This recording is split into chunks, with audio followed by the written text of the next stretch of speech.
Hola, ¿qué tal? ¿Cómo andamos? Espero que bien. Vamos a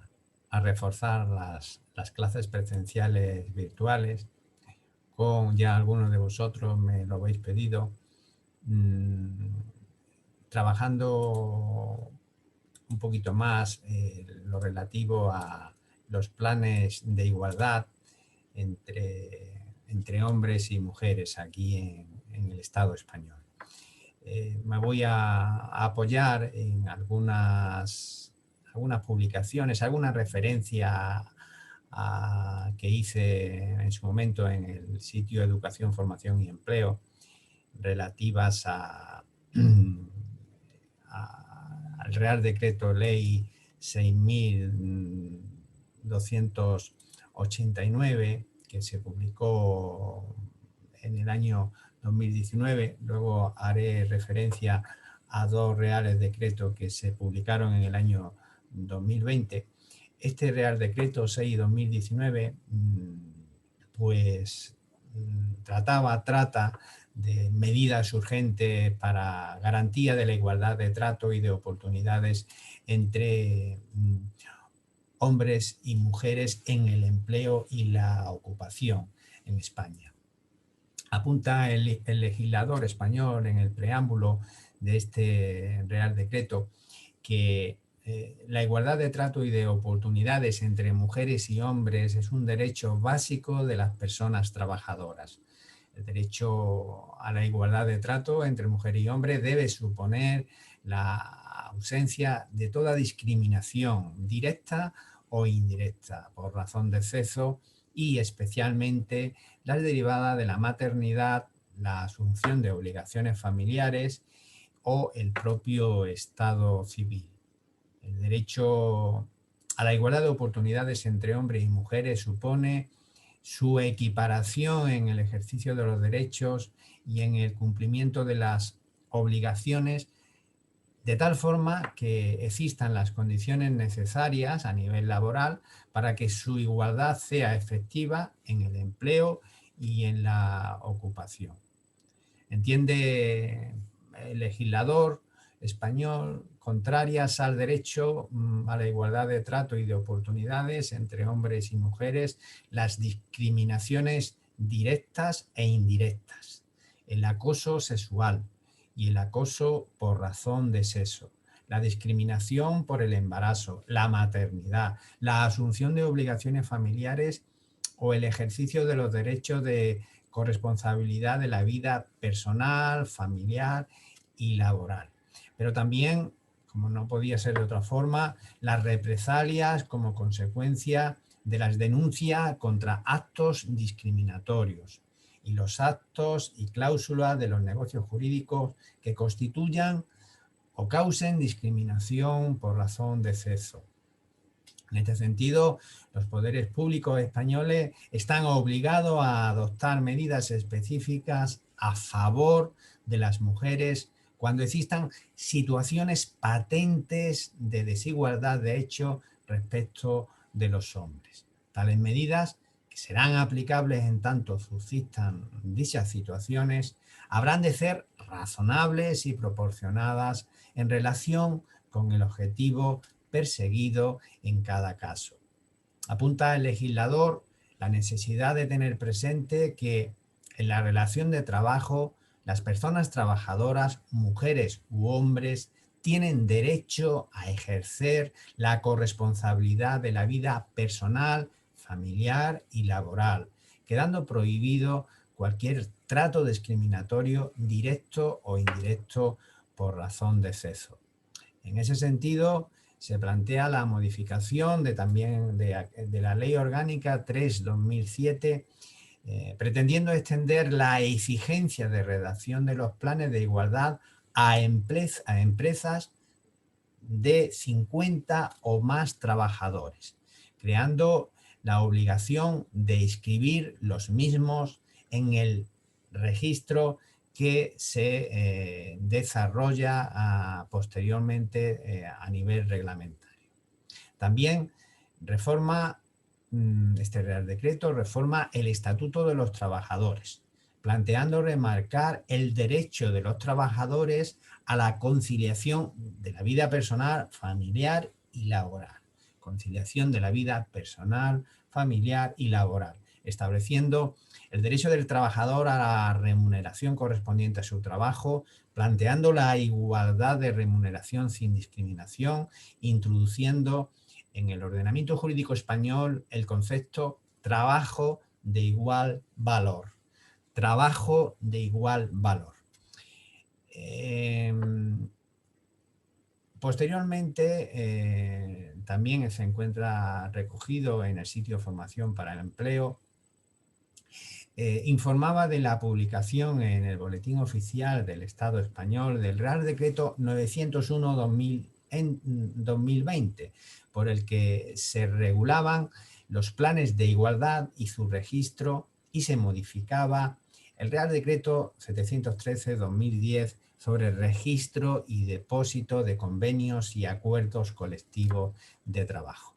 En primer lugar, en este nuevo Real Decreto, el 901-2020, se determina el alcance objetivo de los planes de igualdad y se regula las cuestiones relacionadas con las empresas obligadas a negociar, elaborar e implementar un plan de igualdad, aclarando el alcance y la preceptividad del contenido en el Real Decreto. Asimismo, se regula el mecanismo negociador que debe conducir a la elaboración de un plan de igualdad, procedimiento negociador que pivota en torno a la constitución de la comisión negociadora. Constitución de la comisión negociadora. Los sujetos que en cada caso están llamados a formar parte de la misma y el carácter inicial del diagnóstico.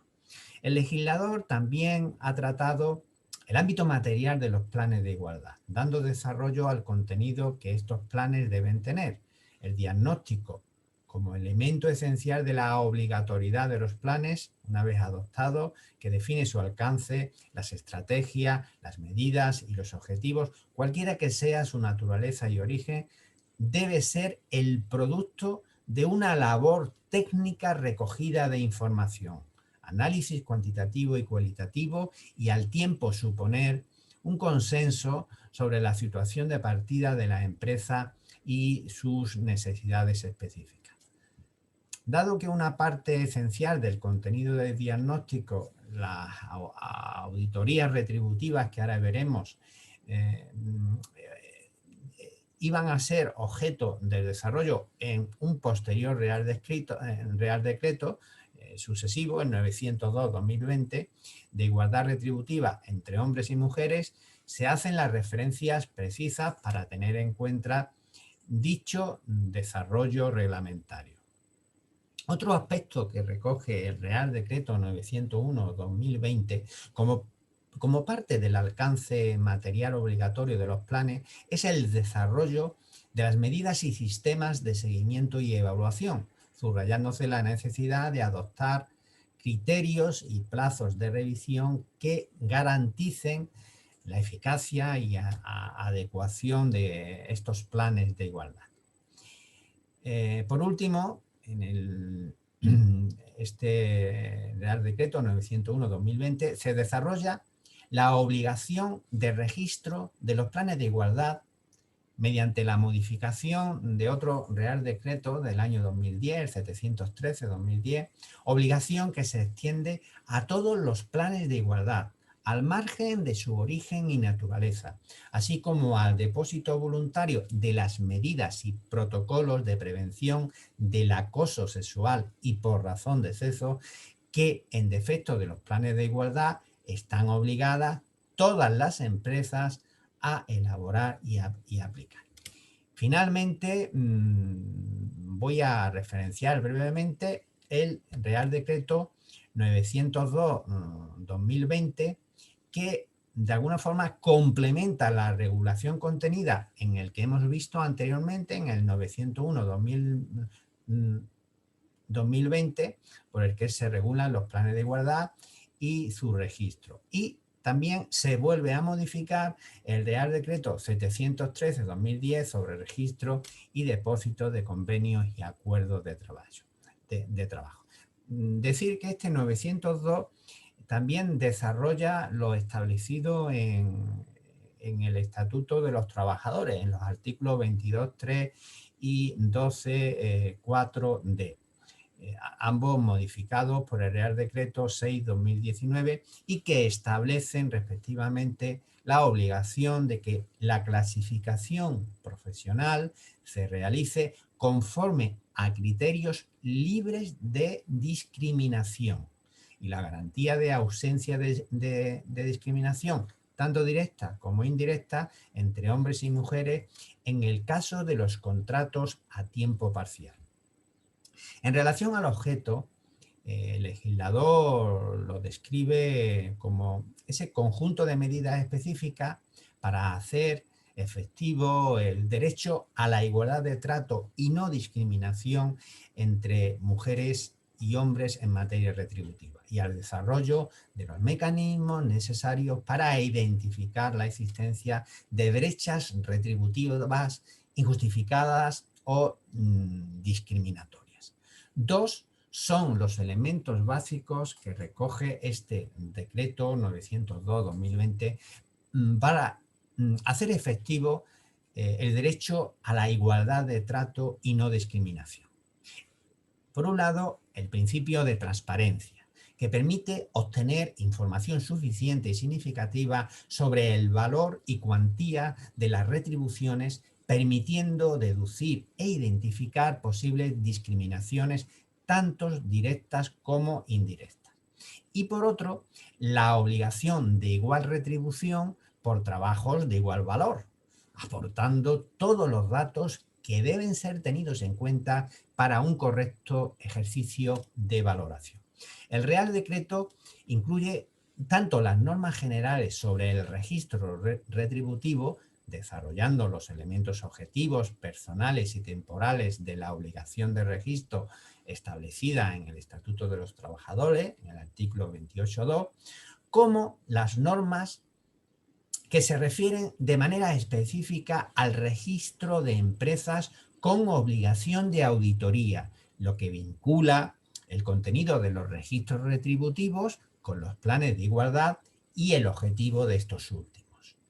Asimismo, y como elemento clave del principio de transparencia antes referenciado, se garantiza el adecuado acceso a las personas trabajadoras a la información contenida en el registro retributivo a través de la representación legal, en todo caso, cuando ésta exista, o, si no existe, de forma directa, en cuyo caso la información a facilitar se limitará a las diferencias porcentuales que existieran en las retribuciones promediadas de hombres y mujeres, que también deberán estar desagregadas en atención a la naturaleza de la retribución y el sistema de clasificación aplicable. La auditoría retributiva, como parte del plan de igualdad, debe incorporar los datos necesarios para comprobar que el sistema de retribución existente en la empresa garantiza de manera transversal y completa la aplicación efectiva del principio de igualdad entre hombres y mujeres. También esta auditoría retributiva debe permitir la definición de las diferentes necesidades para evitar, corregir y prevenir obstáculos existentes o que pudieran producirse en un futuro. De esta forma, se cumple con dos propósitos necesarios y complementarios: proporcionar información suficiente, racional y adecuada sobre la aplicación efectiva del principio de igualdad de trato y prevenir situaciones de riesgo discriminatorio cualquiera que sea su origen. Proporcionar información suficiente y prevenir situaciones de riesgo. También el Real Decreto describe el alcance de la tutela judicial y administrativa, recordando el valor de la justificación prevista en el Estatuto de los Trabajadores, artículo 28.3, sin que pueda aplicarse para descartar la existencia de indicios de discriminación, así como el principio de igualdad de retribución respecto a las personas trabajadoras a tiempo parcial. Finalmente, se establece una referencia específica a la participación institucional, la previsión de la celebración de reuniones para el análisis de la efectividad de la lucha contra la brecha retributiva, la elaboración de una guía técnica para las auditorías retributivas y la aplicación de este Real Decreto 902-2020 al personal laboral al servicio de las administraciones públicas. Nos vemos en el siguiente tutorial.